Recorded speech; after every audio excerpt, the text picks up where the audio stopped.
Por el otro lado, vamos a estar hablando también de un tema que los invito a que participen, ¿sí? Bueno. Que es nada más y nada menos que el tema de suicidios, chicos, que no es menor, que no es poca cosa, y me parece que es sumamente serio, y por eso quisimos conectarnos justamente con la psicóloga Andrea, ¿sí? Les cuento que ella forma parte de lo que es la Red Argentina de Suicidología, ¿eh? Entonces nos gustó justamente conectarnos para poder hablar seriamente un tema que bueno, que en momentos los medios lo tienen muy en boga, ¿sí? Que en nuestra provincia de Santa Fe, hace unos años atrás, había localidades, había como una geografía en donde ocurría mucho suicidio adolescente. Hoy no estoy muy al tanto de toda esa estadística, pero bueno, creo que está muy bueno poder conectarnos con alguien que sí tiene autoridad en el tema, como es la doctora Andrea Temperini Omilzuk, quien es psicóloga. Hola, Andrea, ¿estás allí? Hola, buenas tardes. Sí, sí, Hola, hola, buenas tardes. Bueno, gracias por hacerte el tiempo desde tu consultorio. sí, trabajando. Muy bien, qué bueno esto de que haya gente que cree en cuidar su salud mental, que hay veces que Sí, sí, sí. nos ocupamos tanto del físico, ¿sí? De lo que se expone rápidamente a lo social y no a toda la maquinaria que va por dentro. Claro, tendríamos que ahí pensar en la salud es integral, ¿no? Ujú. Siempre, ¿no? Salud mental o salud física, ¿no? La salud es una y es integral. Bueno, buenas tardes a todos. Corrijo nomás, soy licenciada en psicología, ¿sí? Sí, Por las sí. dudas, ¿no, doctora? Perfecto, Eh, perfecto. sí, sí, por las dudas corrijo eso. Y bueno, actualmente estoy desempeñándome en la Asociación Civil, Red Argentina de Suicidología, como la coordinadora nacional. Perfecto. Sí, hasta hace unos días atrás era la representante de aquí de la filial de Santa Fe, ahora es Melisa del CET. Así que bueno, vamos creciendo de a poquito en toda esta asociación que trabajamos un montón de profesionales y especialistas de manera voluntaria, ¿sí? Dando capacitaciones y asesoramiento a las instituciones, a la población, a toda persona que lo requiere y que lo solicite en este tema de la prevención del suicidio. Bueno, es un mes en donde se visualiza aún más lo que es esta problemática y digo, ¿qué es lo que deberíamos socialmente tener en cuenta o familiarmente? Porque digo, nosotros los seres humanos nos movemos en lo que es el entorno, el microentorno y el macroentorno, ¿no? ¿Y a Exacto. qué le tendríamos que estar prestando atención? Digo desde el intro, desde el ser, el yo, ¿sí? ¿Qué me Ujú. está pasando? ¿Sí? Y también desde el micro, las personas que tenemos alrededor. Exacto, bueno, es una buena pregunta y en este mes justamente, ¿no? El 10 de septiembre que se conmemora y se visibiliza, ¿sí? Lo que es el Día Nacional y Mundial de la Prevención del Suicidio. Nosotros los suicidólogos, no sé si ahí se ve, utilizamos cintita color naranja, Sí, algunos utilizan el amarillo también, el naranja es el color de la vida. ujú, Eh, y bueno, hay muchas cuestiones, ¿sí? En principio, esto de visibilizar de que el suicidio es un problema, que existe, ¿no? Y que cada uno como ciudadano debe saber qué hacer ante esa situación. Ahí, si querés, podemos incluir un poco esto de los medios de comunicación, ¿no? Faltan campañas de prevención del suicidio, faltan campañas, que la gente sepa qué hacer, a dónde acudir, a dónde pedir ayuda, qué hacer en qué situaciones, ¿sí? Que serían por ahí más las intervenciones y el abordaje específico. lamentablemente muchas veces empezamos siempre de atrás para adelante. Sí, Cuando señor. hay un suicidio consumado, Ujú. ahí, ¿no? Prendemos las alarmas y decimos, uy, ¿qué hay que hacer? ¿Cómo hacemos? Empezamos ahí al final. Justamente la prevención es esto, es poder charlar y hablar sin miedo, sin tabú de lo que es la prevención del suicidio, porque si aprendemos a detectarlos, cada uno como sociedad, no solamente como efector de la salud, ¿sí? En este caso de la salud mental, pero todos nos damos cuenta si detectamos esas señales o los famosos factores de riesgo, ¿sí? O las señales de alerta, porque son comportamientos visibles. Nos damos cuenta cuando una persona está mal, sin conocerla, porque la vemos que camina cabizbajo, porque está callado, porque está retraído, porque está aislado, o porque tiembla, o no habla. Son comportamientos que se ven. No sabemos lo que pasa, ¿no? en su mente, pero sí observamos que está distinto, que está raro. Es así. Sí, Sí, a veces digo, ¿no? Y cuando me lo estabas hablando, qué importancia que tiene la educación emocional y que sí, hay toda una corriente de personas que a lo mejor no estamos involucrados en partidos, pero sí políticamente, porque la política nos atraviesa, ¿no? Esto de insistir la importancia de que desde niños se involucre en la educación lo que es la educación emocional, ¿sí? exacto. El de aprender a pedir ayuda, el saber dónde, no tan solo en casos... A ver, porque el suicidio llega, por favor, corríjame o corregime, Andrea, cuando la depresión avanza eh, en pasos agigantados o aparece el suicidio de un momento a otro. Hay algo ahí. Bien, ahí vos lo estás asociando a un trastorno mental, ¿no? Como la depresión. Sí, No siempre hay un trastorno mental como la depresión, si bien la depresión tiene como sintomatología la ideación suicida, ¿sí? Pero en realidad no es independiente. Hay personas que manifiestan la intención, la ideación o un suicidio consumado y no tenían alguna patología mental, alguna psicopatología mental. Esto es lo que se conoce como las fases del proceso, ¿sí? Del comportamiento suicida. En realidad es como un caminito, ¿sí?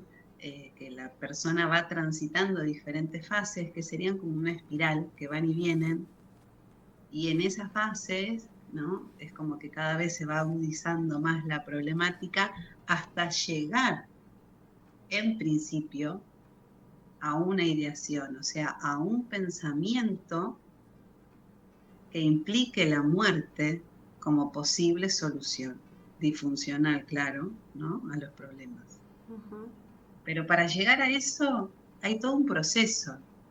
Y hay un montón de historia, hay un montón de, vos hablabas, ¿no? De esto de cómo gestionar las emociones, claro que sí. No solo de pedir ayuda, porque para pedir ayuda yo me tengo que dar cuenta que me siento mal. Si no registro que me siento mal, no pido ayuda, ujú. ¿sí? Hoy por suerte en los niños eso ya está cambiando. Hoy hay mucha importancia y mucho respeto, ¿no? No solo por los derechos de los niños o niñas y adolescentes, sino por la parte de cómo gestionar sus emociones. Ya desde salita de 3 se les enseña, ¿no? La carita triste, la carita enojada, cuando uno está feliz, qué hay que hacer para calmarse cuando uno está enojado. Y eso hoy ya lo enseñan en la escuela. Nosotros no nos enseñaban estas cosas, ni mucho menos antes. ¿Sí? Entonces, eso en el proceso, claro que ayuda, porque el niño y el adolescente se da cuenta más rápido qué es lo que le pasa. Hoy los adolescentes, las y los adolescentes, registran muy bien lo que le pasa, se dan cuenta. Y muchas veces piden ayuda y a veces o no se les otorga o no se les da como la importancia a ese pedido, ¿sí? Pero hoy los adolescentes tienen como mayor acceso a poder pedir ayuda o a veces se detectan esas situaciones El punto es que, bueno, hay una situación de vulnerabilidad propia de la edad adolescente, que es lo que juega también en contra, ¿sí? Como factor de riesgo. Es una etapa crítica donde uno se cuestiona muchísimos temas inconscientes de la vida, de la muerte, en general, ¿no? Y si uno no tiene cierta estabilidad, Ujú. transitar esa adolescencia, cualquier situación es como una bomba que explota. Bueno, yo estaba hablando antes de conectarnos contigo, Andrea, de Sí, que ha habido etapas o momentos en donde de repente en los medios de comunicación estaba que se seguía mucho el tema de suicidios, sobre todo en adolescentes, y se denotaba un tema de bullying, ¿sí? O de abusos, pero sobre todo el tema de bullying. Y ujú, voy con esto de a veces es suicidio, que si bien es tu especialidad, y a veces es el tema de violencia, como pasó con esta chiquita en Mendoza. ¿Sí? Entonces, ¿qué tenés para decirnos de esto? bueno, la adolescencia tiene también esto que te decía, la etapa crítica tiene factores como de riesgo específicos, propios de la edad, como también la tiene la, la vejez, si vos querés, Ujú. ¿sí? Que también hay factores de riesgos específicos, ¿sí? Y la segunda población que también tiene intentos de suicidio y suicidios consumados es la población de adultos mayores. Más longeva. Ujú. Exacto, sí. Pero bueno, los adolescentes tienen factores de riesgos específicos. Uno de los que vos describís es el bullying, ¿sí? Uno de muchos. Y porque tiene que ver también con digamos, la crisis de identidad que va teniendo el adolescente, ¿sí? Si además hay contextos que no son favorables para el crecimiento de una persona, es como un arbolito que quiere crecer y le vas dando hachazos y hachazos y termina por no crecer. Ujú. ¿Sí? En ese momento. Quizás en otro momento, cuando somos jóvenes o ya somos adultos, quizás hay situaciones que uno las pasa por alto o tiene más recursos como para enfrentar la situación, ¿sí? Pero hay situaciones así específicas. Yo creo que también esto de que hay este tema de las redes sociales, que todo se viraliza muy rápido.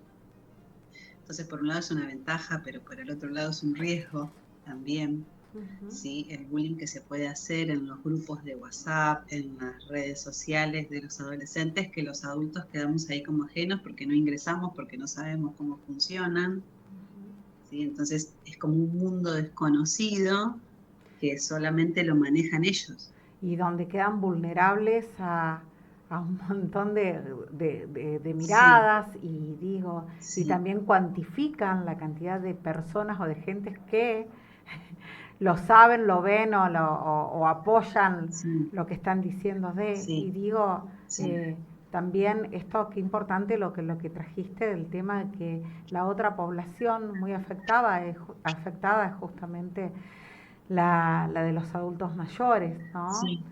Los Que, adultos mayores mm, es como algo más silencioso o algo sí, como que pasa desapercibido o lo naturalizamos más, ¿no? El ujú, abuelo o el papá que, me olvidé de tomar la medicación, no la estoy tomando, no comí, no me bañé, ¿sí? Todas estas situaciones que si no hay alguna patología, ¿no? Bueno, ya hay como serios indicios, ¿sí? Y que también sí. Es como sucede de manera más silenciosa, ujú. porque Y, no piden ayuda tampoco. y digo, el tema del familiar con un adolescente, con un niño, de repente uno actuar de llevarlo o de acompañarlo es un tema, pero con los adultos mayores a veces Es se más difícil. dificulta. Y no es por el Tal- tabú de antaño, porque ya hoy nuestros adultos mayores tienen claro que es un psicólogo, la tienen clara, sino sí, en sí, realidad que sí, forma parte de sus ganas de autodestrucción el no ir, porque saben que ahí puede haber una salida. sí, sí, sí, sí, sí, tal cual. ¿Y cómo se Son puede decisiones. abordar cuando un adulto ¿Cómo? mayor, cómo se puede abordar cuando un adulto mayor se niega a, a asistir a un psicólogo? No, no se puede. Mm, Hay un límite, ¿sí? Hoy hablabas esto del pedir ayuda. ujú, todos, como ciudadanos, como familiar, como mamá, como terapeuta, como psiquiatras, los médicos, todos podemos ayudar si la persona, ¿sí?, habilita esa ayuda. Ujú. ¿Sí? Si no, estamos hablando de situaciones muy complejas donde tendríamos que pensar en situaciones, por ejemplo, de internación involuntaria, que esas sí son muy particulares, hay psicopatología de base, hay consumo de sustancias, hay un montón de cuestiones, hay derechos vulnerados, ¿no? Entonces, son situaciones muy particulares donde obligamos, ¿no? Como que el Estado obliga, Ujú, se judicializa la internación involuntaria para que alguien sea obligado. Pero ujú. si no, ¿sí?, el hecho de ir a un psicólogo, a un psiquiatra a tomar una medicación, son tratamientos voluntarios. Tal cual. Bueno, licenciada Andrea Temperini, Juamielzuc, muchísimas gracias. Este programa queda a disposición para Gracias. vos, ¿sí? Cuando Para la red. Digo, esto de visualizar, de insistir en informar, en colocarlo sobre la mesa, en distinguirlo socialmente, porque todo lo que se distingue, o digo casi todo lo que se distingue uno desde algún lugar, acepta o aprende a manejarlo. No sé si Exacto. ustedes quieren hacerle alguna consulta, si no la saludamos. No, desde el punto de vista jurídico, nosotros como los abogados podemos actuar ante una situación de los adultos mayores cuando hay una incapacidad que no está declarada y que Ujú. por ahí Exacto. ellos mismos atentan con su propia vida, pero bueno, son los familiares quienes tienen que digamos, acceder a reconocer primero de la afectación, de la incapacidad, porque la propia persona muchas veces no lo admite y al Exacto. contrario, no quiere dejarse ayudar porque no tiene ganas de vivir o no tiene más ganas y bueno, la verdad que ahí se mezcla un poco el tema de incapacidad con adultos mayores y el tema del suicidio, ¿no es cierto? O sea, un familiar podría Sí. acudir a un abogado como para avanzar a lo mejor en Alguna una... medida Ujú. judicial para evitar el propio daño, ¿no es cierto?, de Sí. la persona que generalmente son personas que tienen cierta discapacidad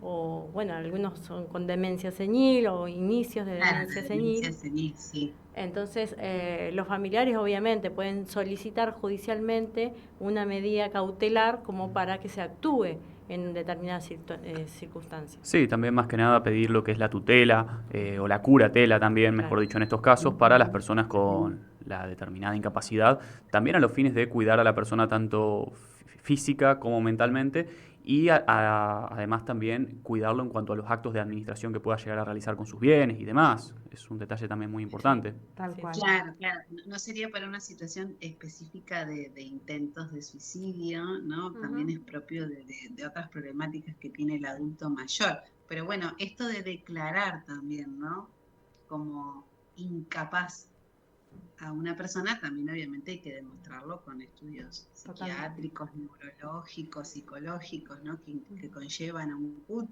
¿no? Y bueno, y después ahí entran, ¿no?, los colegas, los abogados, o sea que también, y depende qué tipo de demencia realmente va a ser incapaz la persona de no poder ya cuidarse, y ahí estaría el riesgo, Ok. ¿sí? Claro.